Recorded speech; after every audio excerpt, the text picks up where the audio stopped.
जी अस्सलाम वालेकुम जी। Welcome to Qazi speaks. मैं उम्मीद करता हूं आप सब लोग बिल्कुल खैरियत से होंगे।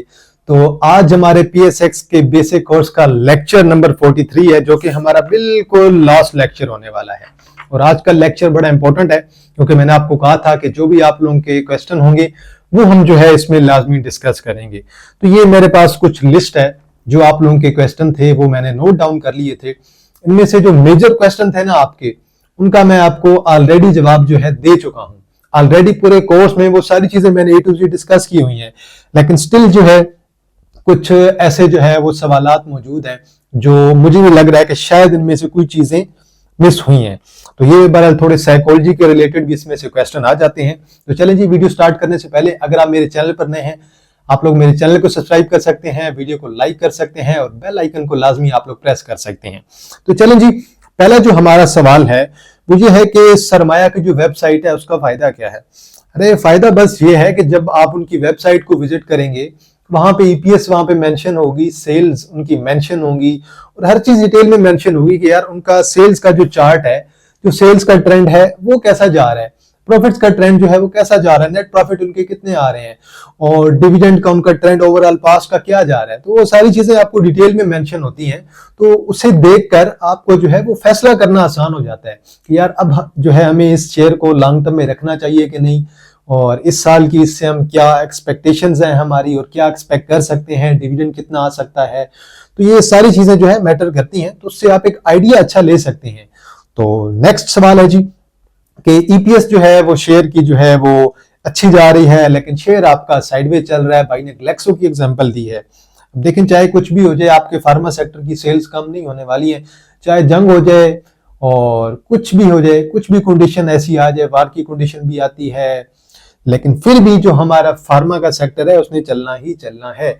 कुछ खास टाइम के लिए सेल्स डाउन हो सकती हैं, लेकिन ओवरऑल जो है ये सेक्टर आपका परफॉर्म करता है। अब जब आपका शेयर बिल्कुल साइडवेज चल रहा होता है, ग्रोथ भी अच्छी आ रही है, डिविडेंड भी अच्छा आ रहा है, लेकिन शेयर परफॉर्म नहीं कर रहा, तो वो जो 3-4 महीने का अक्सर जो है एक टाइम फ्रेम आ जाता है शेयर पे, तो वो बेसिकली एक्यूमुलेशन हो रही होती है शेयर में। तो मेरे ख्याल में इसमें घबराने की कोई बात नहीं है। फंडामेंटली अगर आपको शेयर अच्छा लग रहा है, टेक्निकल्स आपको अच्छे लग रहे हैं, तो देन मेरे ख्याल में आपको जो है शेयर को होल्ड करना चाहिए। तो एक्यूमुलेशन फेज होता है बेसिकली, वो भी हमने पीछे जो है एक लेक्चर में डिस्कस किया था। अब एक और सवाल है जी, trail stop loss versus stop loss, ये दोनों में फर्क क्या है? भाई कोई फर्क नहीं है, बिल्कुल सेम चीजें हैं। अब फर्ज करें मैं कहता हूं कि एक शेयर है, मैंने 100 का बाय किया है और मैं कहता हूं कि उसका स्टॉप लॉस जो है मैं 94 का लगाता हूं।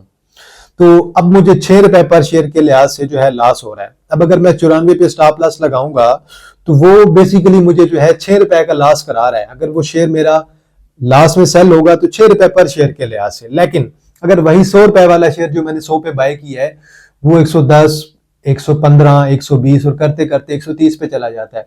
अब मैं कहता हूं कि यार अब मेरा प्रॉफिट मुझे मिल रहा है 30 रुपए पर शेयर।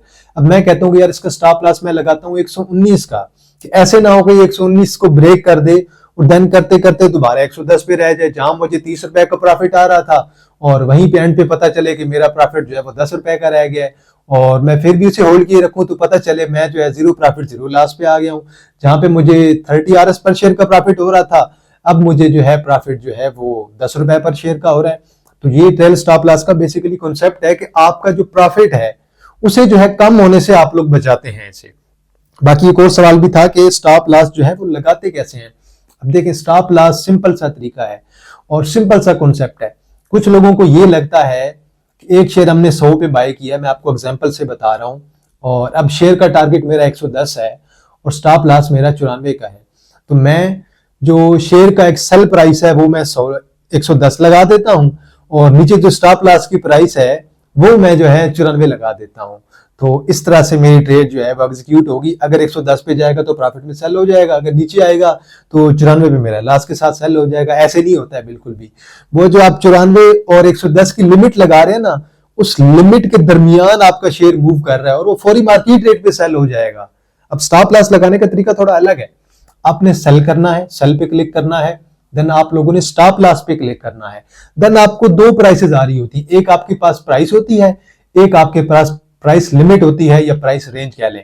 अब 100 का आपने शेयर बाय किया, अब आपने स्टॉप लॉस लगाना है और आप प्राइस की जगह पे 94 सेलेक्ट कर लेंगे। शेयर आपने 100 का बाय किया हुआ है और जो देन आपके प्राइस लिमिट या प्राइस रेंज है उस पे आपने 1 रुपया नीचे कर देना है 94 से, आप 93 कर लेंगे, 92 कर लेंगे। तो ये अब आपका प्रॉपर जो है स्टॉप लॉस एडजस्ट हो गया है।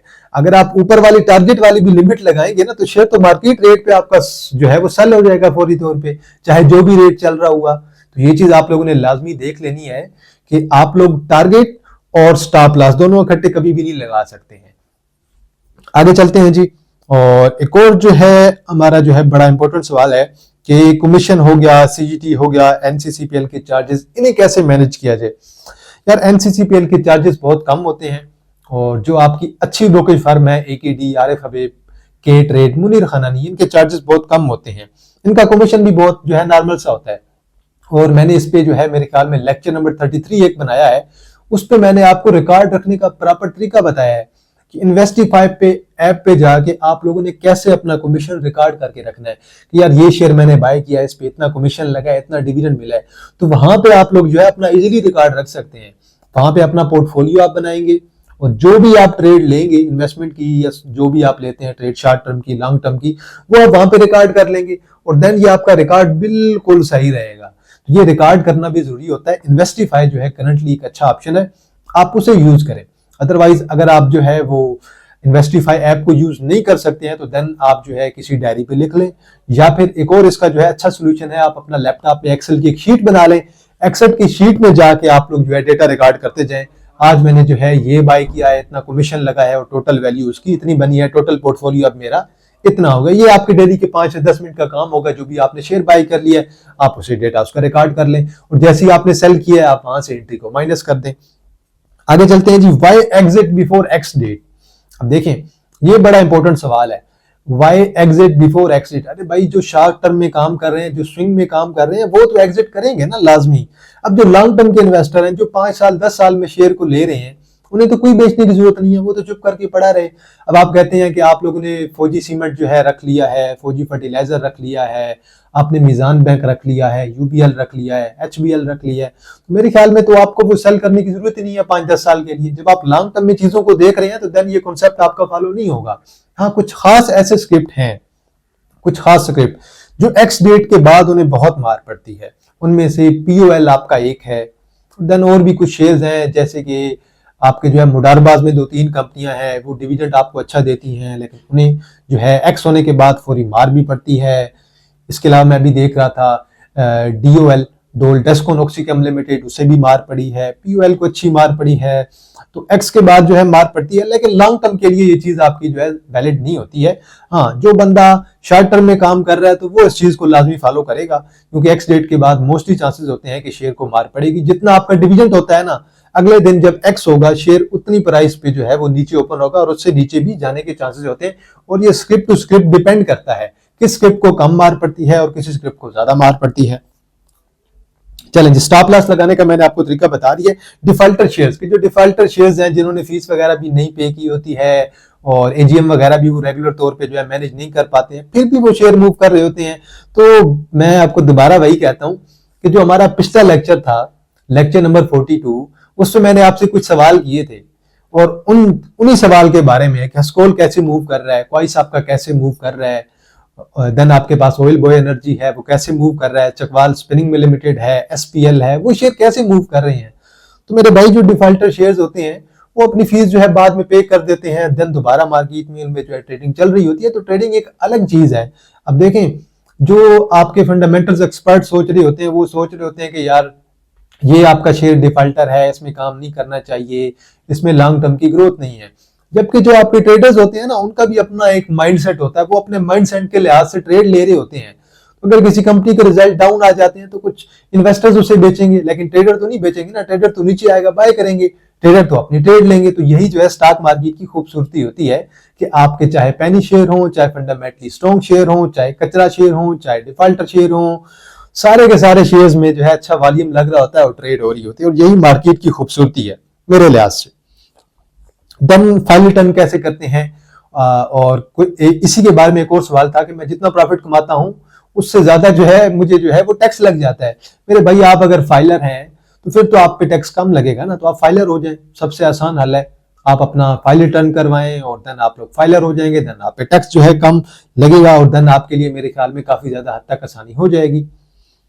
और देन फाइल रिटर्न कैसे करते हैं? फाइल रिटर्न यार कोई मुश्किल काम नहीं है, एफबीआर की वेबसाइट के जरिए से आप खुद भी कर सकते हैं, लेकिन अगर कोई कम्प्लेक्सिटी आ जाती है तो देन अगर आपका लायर हो तो वो आपको इस चीज में ज्यादा अच्छे से गाइड कर सकता है, क्योंकि लायर का काम ही यही होता है ये सारी चीजें देखना। तो आपको आराम से कोई भी लायर मिल जाएगा। मैंने हालांकि इस पे वीडियो भी बनाई थी और आपको बताया भी था कि फाइल रिटर्न कैसे करना है। आप किसी भी लायर से राब्ता कर लें जो फाइल रिटर्न को डील करता हो, वो आपसे 5,000, 6,000, 8,000 डिपेंड करता है कि कौन सा लायर कितनी फीस लेता है, कौन सा कितना अच्छा है, किसके पास कितने क्लाइंट्स होते हैं, तो वो उस लिहाज से आपका फाइल रिटर्न कर देगा। और ये साल में एक दफा आपको फाइल रिटर्न करना होता है। आगे चलते हैं जी। कैन आई स्विच अकाउंट, कि मैं अपना अकाउंट जो है एक ब्रोकरेज फर्म से दूसरी ब्रोकरेज की तरफ शिफ्ट कर सकता हूं? जी बिल्कुल कर सकते हैं, कोई मसला नहीं है। आप एक ब्रोकरेज फर्म से दूसरी ब्रोकरेज में जाना चाहते हैं, आप दूसरी ब्रोकरेज फर्म से राब्ता करें और उन्हें बताएं कि मैं अपना अकाउंट जो है, अपने शेयर जो है सारे के सारे आपके अकाउंट में लेके आना चाहता हूं, तो आप कर सकते हैं। और इसका एक और सोल्यूशन भी है, आप दूसरे ब्रोकरेज अकाउंट में अपना जो है नया अकाउंट खुलवा लें और पहले अकाउंट में आप लोग जो अपने सारे शेयर्स बेच लें और देन आप लोग अपनी कैश विड्रा करवा लें और देन दूसरे अकाउंट में जो है वहां पे आप लोग बेशक जो इन्वेस्टमेंट करना स्टार्ट कर दें, या फिर आप चाहते हैं कि आप अपने शेयर जो है सेल ना करें, तो देन आप लोग अपना अकाउंट जो है शिफ्ट कर सकते हैं। एक और सवाल है जी, ये भी मुझसे किसी भाई ने पूछा हुआ था कि जो नॉर्मल अकाउंट होता है और सहूलत अकाउंट होता है, अगर हमारा सहूलत अकाउंट है, हम सहूलत अकाउंट से नॉर्मल अकाउंट में कैसे कन्वर्ट करें? इसका होता है जी केवाईसी फॉर्म। केवाईसी फॉर्म आप अपने ब्रोकर से राब्ता करेंगे, वो आपको केवाईसी फॉर्म देगा, उस पर सारी चीजें आपको मेंशन करनी होंगी। देन आप अपने ब्रोकर और ब्रोकरेज फर्म को जो है ईमेल भी करेंगे और then NCCPL, national clearing company of Pakistan को भी आप ये सारी चीजें जो है ईमेल करेंगे। आपकी बैंक की स्टेटमेंट, आपकी जो है सैलरी स्लिप और देन इसके अलावा वो फॉर्म आप फिल करेंगे, उसके काफी ज्यादा चीजें जो है मेंशन होती हैं, तो वो आप जो है फॉर्म आपको केवाईसी अपने ब्रोकर से मिल जाएगा, वो फॉर्म आप सबमिट करेंगे। उसके बाद मेरे ख्याल में, मैंने खुद भी जब कन्वर्ट कराया था तो 15 से 20 दिन लगे थे। 15 से 20 दिन में जो है आपका अकाउंट जो है वो सहूलत जो बेसिकली जो है वो स्टूडेंट्स के लिए अकाउंट होता है, 10 लाख लिमिट होती है, नॉर्मल अकाउंट में कन्वर्ट हो जाएगा और नॉर्मल अकाउंट की कोई लिमिट नहीं होती है। और ये ऑलरेडी मैं आपको लेक्चर नंबर 2 या 3 में बता चुका हूं डिटेल में। अब एक और भाई का सवाल है कि आईपीओ की प्राइस जो है वो कैसे डिटरमाइन होती है, नंबर ऑफ शेयर्स कैसे डिटरमाइन होते हैं? अब देखें, इसमें पीएसएक्स की पूरी टीम जो है वो इन्वॉल्व होती है और वही सारी चीजें जो है डिटरमाइन करते हैं कि भाई अब जो है इसकी जो है पर शेयर प्राइस कितनी बननी चाहिए। वो कंपनी के एसेट्स को बेसिकली देखते हैं ना, तो कंपनी के एसेट्स को देख के ये जो है फैसला लिया जाता है और पीएसएक्स की सारी टीम जो है इसमें शामिल होती है। और एक और सवाल मेरे जहन में आ रहा है कि जब नया आईपीओ आता है तो क्या हमें उसमें इन्वेस्ट करना चाहिए? अब ये डिपेंड करता है कि आईपीओ किस कंपनी का आ रहा है। अब एक और चीज सिंपल से अगर एक है कि जैसे फर्ज करें जब भी कोई नया आईपीओ आता है तो वो इंप्रेशन जो है वो आप पे जमाने की कोशिश करता है। इंप्रेशन कैसे? कि उनका जो पिछला क्वार्टर होगा लिस्टेड होने से पहले या फिर सालाना जो रिजल्ट्स होंगे वो उसमें कोशिश करते हैं कि किसी ना किसी तरीके से अपनी ईपीएस जो है वो ज्यादा हम शो करने की कोशिश करें ताकि हमारा एक अच्छा इंप्रेशन जाए, इन्वेस्टर जो है हमारे बारे में जो है वो अच्छी रिपोर्ट्स बना के पेश करें और देन ज्यादा से ज्यादा लोग जो है हमारे आईपीओ को सब्सक्राइब करें। लेकिन जब मार्केट में आते हैं तो देन ईपीएस आती है तो फिर उसके बाद सारी कहानी वैसे ही सामने आ जाती है लोगों को। लोग वैसे इतने पागल नहीं है, लोगों को ये सारी चीजें पता होनी चाहिए और पता भी है कि न्यू कंपनी जब आईपीओ आती है तो वो कैसे करती है। तो बल ये डिपेंड करता है, अगर आईपीओ बहुत अच्छी कंपनी का है तो आप लोग जरूर उसमें जाएं, लेकिन अगर आईपीओ किसी नॉर्मल कंपनी का हो तो देन मेरे ख्याल में उससे आप दूर रहें तो ज्यादा बेहतर है। देन एक और सवाल है जी सीडीसी इन्वेस्टर अकाउंट, कि सीडीसी इन्वेस्टर अकाउंट कैसे ओपन किया जाता है? सीडीसी इन्वेस्टर अकाउंट सीडीसी की वेबसाइट के जरिए से आप ओपन कर सकते हैं, तो ये काफी लेंथी प्रोसेस है तो ये इतना जल्दी मैं आपको नहीं बता सकता। तो ये इंशाल्लाह मैं कोशिश करूंगा कि इस पे मैं जो है एक सेपरेट वीडियो बताऊंगा और उसमें जो है मैं आपको डिटेल में बताऊंगा कि सीडीसी इन्वेस्टर अकाउंट आप लोग कैसे ओपन कर सकते हैं। सीडीसी इन्वेस्टर अकाउंट की आपकी जो है फीस भी होती है। अभी जो आपका नॉर्मल अकाउंट होता है वो एक ब्रोकरेज अकाउंट आपका खुला होता है, सीडीसी सब अकाउंट जिसे हम कहते हैं, लेकिन सीडीसी इन्वेस्टर अकाउंट अलग होता है। सीडीसी इन्वेस्टर अकाउंट सिर्फ और सिर्फ लॉन्ग टर्म इन्वेस्टर्स के लिए जो है फायदेमंद होता है। आप अपने लॉन्ग टर्म के शेयर्स को सीडीसी इन्वेस्टर अकाउंट में शिफ्ट कर लें ताकि कोई भी ब्रोकर वगैरह, कोई भी ब्रोकरेज फर्म जो है जिसके पास आपका अकाउंट है वो आपके शेयर्स के साथ छेड़खानी ना कर सके। तो बहरहाल जी ये कुछ सवाल थे जो इंपॉर्टेंट थे। एक और सवाल था कि आप हमें टॉप 10 जो है लॉन्ग टर्म इन्वेस्टमेंट के शेयर्स भी बता दें। चलें जी इस पे भी जरा बात कर लेते हैं। पहला जरा मैं आपको ना एक ऑटो में से बता देता हूं, मतलब कि ऐसा शेयर जो आपने बेचना ही नहीं है, चुप करके रख लेना है, वो मैं आपको कहूंगा एमटीएल। Miller tractor. दूसरा हम आ जाते हैं जी रीट पे आ जाते हैं। रीट पे मैं आपको बता दूंगा कि आप लोग जो है डीसीआर की तरफ जा सकते हैं। देन हम फार्मा पे आते हैं। फार्मा में मैं आपको दो शेयर बता देता हूं, एक मैं आपको एजीपी बता देता हूं और दूसरा जो है मैं आपको ग्लेक्सो बता देता हूं। ये मैं रिकॉर्ड भी रख रहा हूं यहाँ पे ताकि बाद में ये चीजें जो है सारी सेव भी रहें तो ज्यादा बेहतर है।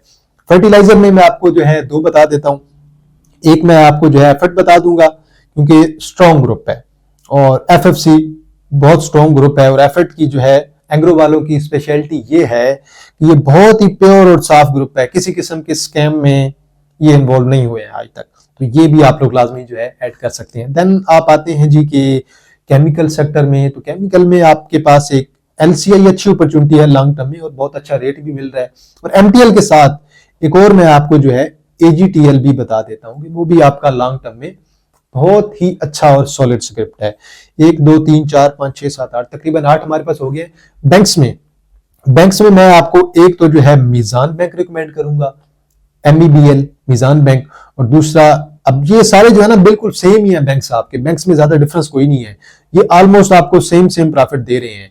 मैं चलें फिर भी मेंशन कर देता हूं यहाँ पे सारे banks, Meezan bank, MCB, UBL, HBL, इनमें मीजान बैंक आपका शरिया आ जाएगा, एमसीबी, यूबीएल, एचबीएल ये आपके नॉन शरिया हैं, इनमें से भी आप शामिल कर सकते हैं।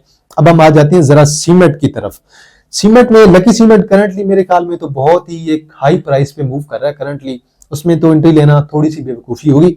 देन मैं आपको जो रिकमेंड करूंगा एक मैपल लीफ करूंगा और देन मैं आपको बेस्ट वे करूंगा। मैपल लीफ आपको डिविडेंड नहीं देता है, बेस्ट वे आपको हर क्वार्टर का जो है 8-9 रुपए का डिविडेंड देता है। मैपल लीफ इसलिए बेस्ट है। यहाँ पे अगर आप कहते हैं कुछ छोटा हो थोड़ा सा तो देन आप जो है फौजी सीमेंट की तरफ भी जा सकते हैं।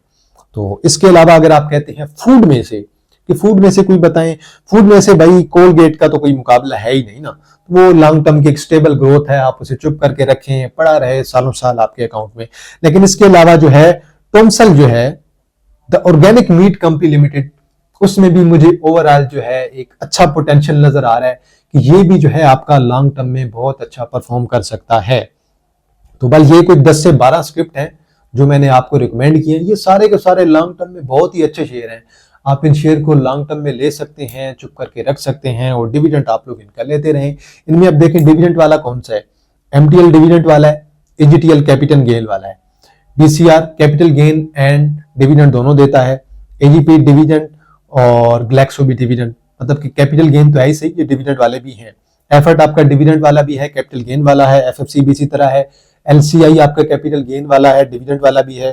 देन सीमेंट में मैपल लीफ आपको सिर्फ और सिर्फ capital gain. Then best way cement दोनों के लिए कैपिटल और डिविडेंड दोनों। देन फौजी सीमेंट डिविडेंड आपको बहुत नॉर्मली देता है तो मेजर इसमें आपको कैपिटल गेन मिलेगा, कोलगेट में आपको डिविडेंड भी मिलेगा रेगुलर बेस पे और देन आपको जो है इंशाल्लाह कैपिटल गेन भी अच्छा मिलेगा। देन आपके पास आ जाता है टॉमसल, ये आपको फ्यूचर में जो शायद कोई बोनस शेयर भी अनाउंस कर दे, राइट शेयर भी अनाउंस कर दे, लेकिन ये कैपिटल गेन के लिए आपका बहुत ही अच्छा स्क्रिप्ट है। तो अगर कोई इनमें से स्क्रिप्ट अगर कोई किसी सेक्टर में से अच्छे सेक्टर में से मिस भी हो गया हो तो वो मैं आपको बाद में भी रिकमेंड कर दूंगा। तो बहरहाल ये था जी हमारा आज का जो है क्वेश्चन आंसर सेशन। बाकी अकाउंट ओपनिंग, स्टॉप लॉस कैसे लगाना है वो मैं आपको ऑलरेडी बता चुका हूं और मैं कोशिश करूंगा कि स्टॉप लॉस का मैं आपको जो है एक प्रैक्टिकल तरीका भी बताऊं। मैं कोशिश करूंगा कि एक आध वीक में मैं एक छोटी सी वीडियो बना के आप लोगों के लिए अपलोड कर दूंगा कि स्टॉप लॉस कैसे लगाया जाता है। मैं प्रॉपर आपको जो है प्रैक्टिकल तरीका बता दूंगा, उससे मेरे ख्याल में आप लोगों को आसानी होगी। अब देखें जो भी आपकी ब्रोकरेज फर्म्स है ना, जिनकी भी एप्स हैं, एप्स ऑलमोस्ट सेम होती हैं, बस थोड़ा सा दरमियान में कहीं डिफरेंस आ जाता है जो है वो उनके मेन्यू का। तो स्टॉप लॉस का तरीका बेसिकली बिल्कुल सेम होता है, बल्कि मैं कोशिश करूंगा कि एकेडी की जो है एक दिन ऐप ओपन करके मैं आपको वहां पे सारे फंक्शन बता दूंगा कि बाय कैसे करना है, सेल कैसे करना है और स्टॉप लॉस आप लोगों ने कैसे लगाना है, मार्केट ऑर्डर क्या होता है, लिमिट क्या होता है, तो वो सारी चीजें मैं इंशाल्लाह आपको डिटेल में बता दूंगा। तो चलें जी वाइंड अप करते हैं जी हमारे कोर्स को। बहुत ही आउटस्टैंडिंग कोर्स रहा है और मेरा भी तकरीबन 1 साल जो है इस कोर्स में लग गया है। पहले तो आपके क्वेश्चन थे, अभी आप जरा मेरी भी सुन लें। तो तकरीबन 1 साल मुझे लगा है, वीडियो एडिटिंग इसकी अलग हुई है, उस पर अलग एक्सपेंस, और देन एक्सपेंस की बात नहीं होती, एक्चुअली जो बात होती है इंसान की मेहनत की। तो मेरी इस पर काफी ज्यादा मेहनत भी लगी है। कोर्स पे व्यूज आए ना आए, मेरा काम था आप तक एक अच्छी चीज पहुंचाना अपने नॉलेज के मुताबिक, अपनी इंफॉर्मेशन के मुताबिक।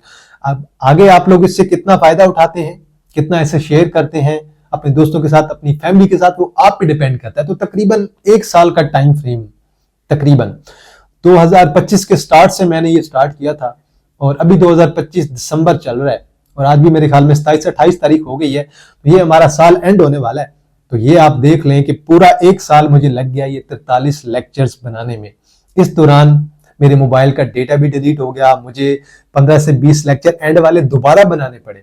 चले कोई नहीं, मैंने कोशिश की है कि पहले से ज्यादा अच्छे जो है वो लेक्चर्स बनाऊं। तो बहुत ही एक लेंथी कोर्स था, बहुत टाइम टेकिंग था, लेकिन मैंने कोशिश की है कि इसमें हर चीज जो ऐड करूं। तो यहाँ पे जी हमारा कोर्स जो है PSX का एंड होता है। इसके बाद टेक्निकल्स के इंडिकेटर्स और कुछ चार्ट्स वाली चीजें जो है उनका एक अलग कोर्स जो है इसी के आगे कंटिन्यू किया जाएगा, लेकिन वो मैं आपको अभी कंफर्म नहीं बता सकता कि कब स्टार्ट किया जाएगा। मे बी इस कोर्स के एंड होने के 5 से 6 माह बाद RSI, मैकडी, टेक्निकल सारे वो मैं आपको इसी में शामिल करूंगा।